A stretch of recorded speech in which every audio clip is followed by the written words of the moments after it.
Hello, croeso I Caffi Ffika. Can we do that again? Yeah, of course. Helo, fe enw I yw Ben, a croeso I Caffi Ffika yn Llanrwst.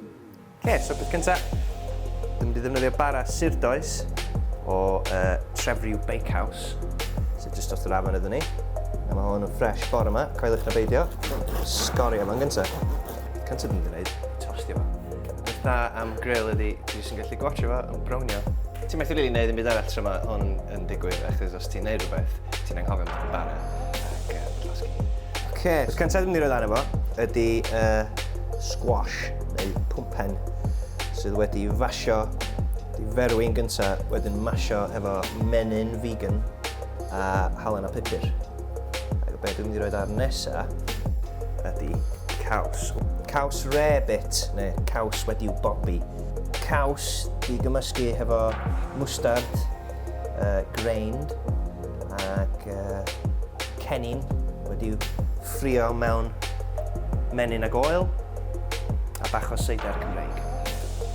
Rwan nesa, jyst i adio bach o zhuzh iddo fo. Dwi'n mynd i roi cwpl o ddarnau o fala ar wedi'w socian mewn juice lemon a lime i gallwn nhw rhag mynd yn frown. Just dipyn bach chili flakes yna fo.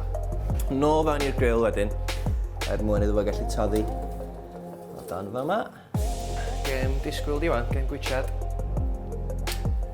Iawn ta, so mae hwnna di doddi.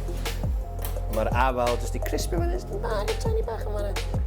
Ola dwi'n mynd i wneud cyn i fita fo. Dipyn bach o sibolis. Sibolis. Spring onions. Pea shoots. Just i orffen off. Fama.